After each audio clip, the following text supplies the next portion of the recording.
அனைவருக்கும் என் அன்பான வணக்கம். அசோகன் எக்ஸ்பிரஷன்ஸ் இன்று நான் எடுத்துக்கொண்ட தலைப்பு வெற்றியின் ரகசியங்கள். வெற்றி அடைவதற்கு இருக்கக்கூடிய ரகசியங்களை நான் உங்களிடம் இன்று பகிர்ந்து கொள்ள விழைகிறேன்.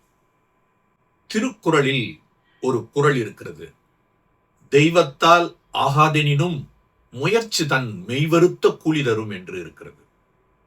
கடவுளாலேயே செய்ய முடியாத ஒரு காரியம் இருந்தாலும் ஒருவன் விடாமுயற்சியுடன் உடல் உழைப்புடன் அவன் வேலை செய்தான் என்றால் வெற்றி நிச்சயம் அவனுக்கு கிடைக்கும் என்பதுதான் அந்த குறளினுடைய விளக்கம்.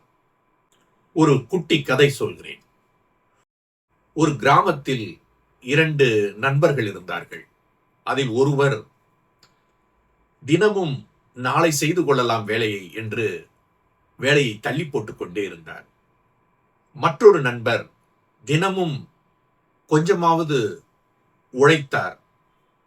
ஒரு 5 வருடங்கள் கழித்து அந்த தினமும் கொஞ்சம் கொஞ்சமாக முயற்சி செய்து உழைத்த மனிதர் ஒரு பெரிய தொழில் அதிபராக உயர்ந்தார். அவரிடம் சென்று கேட்டபொழுது, நீங்கள் பெரிய தொழிலதிபராக வந்ததற்கு உங்கள் வெற்றிக்கு என்ன காரணம் என்று கேட்டபொழுது, நான் பெரிதாக ஒன்றும் செய்துவிடவில்லை, தினமும் கொஞ்சம் உழைத்தேன் என்று சொன்னார். இதிலிருந்து நமக்கு புரிவது என்னவென்றால், விட்டுவிடாமல் தினமும் உழைத்து கொண்டே இருந்தால் கண்டிப்பாக அவர் வாழ்க்கையில் முன்னேற்றம் அடைய அது வழிவகுக்கிறது என்பதுதான். ஒரு முறை முன்னாள் குடியரசுத் தலைவர் அப்துல் கலாம் அவர்களிடம் ஒரு மாணவன் கேட்டான், ஐயா, நான் வாழ்க்கையில் வெற்றி பெற என்ன செய்ய வேண்டும் என்று கேட்டான். அதற்கு அவர் சொன்னார், 3 விடயங்களை நீ செய்ய வேண்டும் என்று சொன்னார்.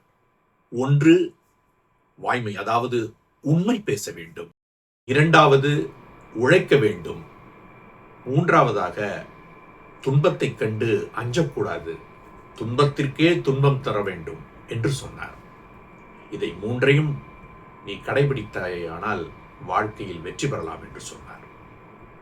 அதே அப்துல் கலாம் இன்னொரு நாள் ஒரு பள்ளிக்கு சென்றிருந்தார். அந்த பள்ளியிலே ஒரு மாணவி எழுந்து நின்று அப்துல் கலாம் அவர்களிடம், ஐயா, நான் வாழ்க்கையில் பெரிய மனிதனாக வர வேண்டும், அதற்கு நான் என்ன செய்ய வேண்டும் என்று கேட்டார்.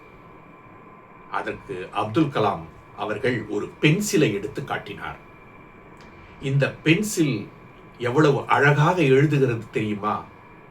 ஏன் தெரியுமா? அதை தினமும் அதை சீவுகிறார்கள், அதை கூர்மைப்படுத்துகிறார்கள், எனவேதான் அது அழகாக எழுதுகிறது. அதுபோல வாழ்க்கையில் துன்பங்களும் தோல்விகளும் வரும்.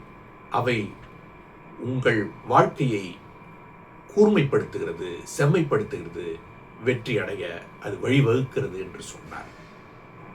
வெற்றி அடைய ஒரு சில டிப்ஸ் நான் உங்களுக்கு தருகிறேன். முதலில் பயம் இருக்கக்கூடாது. 2வது, செல்ஃப் கான்ஃபிடன்ஸ் இருக்க வேண்டும். 3வதாக, மற்றவருடன் நம்மை ஒப்பிடக்கூடாது. 4வதாக, பொறுமையுடன் இருக்க வேண்டும். இவையெல்லாம் நாம் பின்பற்றுவோமானால் வாழ்க்கையிலே வெற்றி பெறலாம். இவைதான் நாம் முன்னேற வேண்டிய காரணங்களாக அமைகிறது. நன்றி. மீண்டும் ஒரு நல்ல தகவலுடனும் கதையுடனும் உங்களை அசோகன் எக்ஸ்பிரஷனில் நாம் சந்திப்போம். வணக்கம்.